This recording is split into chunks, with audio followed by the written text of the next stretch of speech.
Shiggavi ಗೆಲುವಿನಲ್ಲಿ success ಆಯಿತು ಅಹಿಂದ ಅಸ್ತ್ರ. ಸತೀಶ್ ಜಾರಕಿಹೊಳಿ ಅಹಿಂದ ಅಸ್ತ್ರಕ್ಕೆ ಜಯ ಒಲಿದಿದೆ. ಚೊಚ್ಚಲ ಅಹಿಂದ ಪ್ರಯೋಗದಲ್ಲೇ ಕಾಂಗ್ರೆಸ್ ಜಯಭೇರಿಯನ್ನ ಬಾರಿಸಿದೆ. ಮುಂದಿನ ಚುನಾವಣೆಗೂ ಅಸ್ತ್ರ ಪ್ರಯೋಗಕ್ಕೆ ಸಿದ್ಧತೆಯನ್ನ ಮಾಡಿಕೊಳ್ತಾ ಇದೆ. ಅಹಿಂದ ಸೂತ್ರ ಪಟ್ಟಿ ಸಿದ್ಧಪಡಿಸಿಕೊಂಡಿದ್ದಾರೆ ಸತೀಶ್ ಜಾರಕಿಹೊಳಿ. ಮುಂದೆಯೂ ಅಹಿಂದವೇ ಕಾಂಗ್ರೆಸ್ಗೆ ಪ್ರಮುಖ ಅಸ್ತ್ರವಾಗಿ ಸಿಗಲಿದೆ. ಕಾಂಗ್ರೆಸ್ ಭವಿಷ್ಯಕ್ಕೆ ಅಹಿಂದ ಅನ್ನುವಂತಹ ಅಸ್ತ್ರ. ವಿಧಾನಸಭಾ ಎಲೆಕ್ಷನ್ ಸಂದರ್ಭದಲ್ಲಿ ನಾಯಕರು ಯಾವೆಲ್ಲ ಸ್ಟ್ರಾಟಜಿಯನ್ನ ಯೂಸ್ ಮಾಡಿದ್ರಲ್ಲ, ಬಹುತೇಕ ಆ ಸ್ಟ್ರಾಟಜಿಗಳನ್ನ ಫಿಲ್ಟರ್ ಮಾಡಿ ಈಗ ಬೈ ಎಲೆಕ್ಷನ್ ಸಂದರ್ಭದಲ್ಲೂ ಅದನ್ನ ಬಳಸಿ ಗೆದ್ದು ಬೀಗಿದ್ದಾರೆ.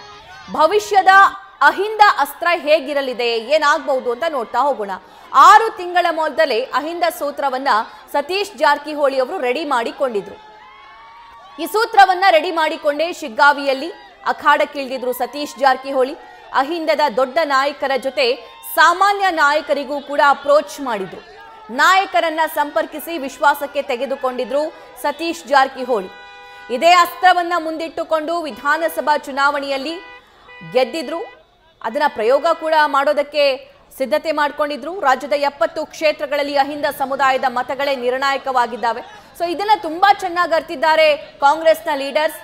2023ರ ವಿಧಾನಸಭಾ ಎಲೆಕ್ಷನ್ ಸಂದರ್ಭದಲ್ಲಿ ಅವರಿಗೆ ಯಾವಾಗ 135 ಶಾಸಕರ ಬಲ ಸಿಕ್ತೋ ಆವಾಗ ಇದು ಕನ್ಫರ್ಮ್, ಈ ಸ್ಟ್ರಾಟಜಿಯನ್ನೇ ನಾವು ಯೂಸ್ ಮಾಡಬೇಕು ಮುಂಬರುವಂತ ಎಲೆಕ್ಷನ್ ನಲ್ಲಿ ಅನ್ನೋದು ಅವರಿಗೆ ಕನ್ಫರ್ಮ್ ಆಯಿತು. ಈಗಲೂ ಕೂಡ ಅದನ್ನೇ ಪ್ರಯೋಗ ಮಾಡಿದ್ರು.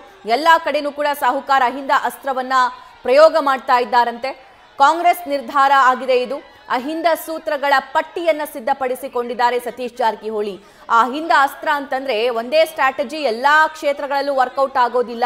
ಬೇರೆ ಬೇರೆ ಸಮುದಾಯಗಳಿರ್ತಾವೆ, ಜಾತಿಗಳಿರ್ತಾವೆ, ಒಳಜಾತಿಗಳಿರ್ತಾವೆ. ಅದರಲ್ಲಿ ಹೇಗೆ ಇವರ ಮನವೊಲಿಸ್ಕೊಳ್ಬೇಕು, ಜನರ ಸಪೋರ್ಟ್ ಹೇಗೆ ಪಡಿಬೇಕು ಅನ್ನೋದನ್ನ ತುಂಬಾ ಚೆನ್ನಾಗಿ ಅರ್ಥಂತೆ ಕಾಣ್ತಾ ಇದೆ.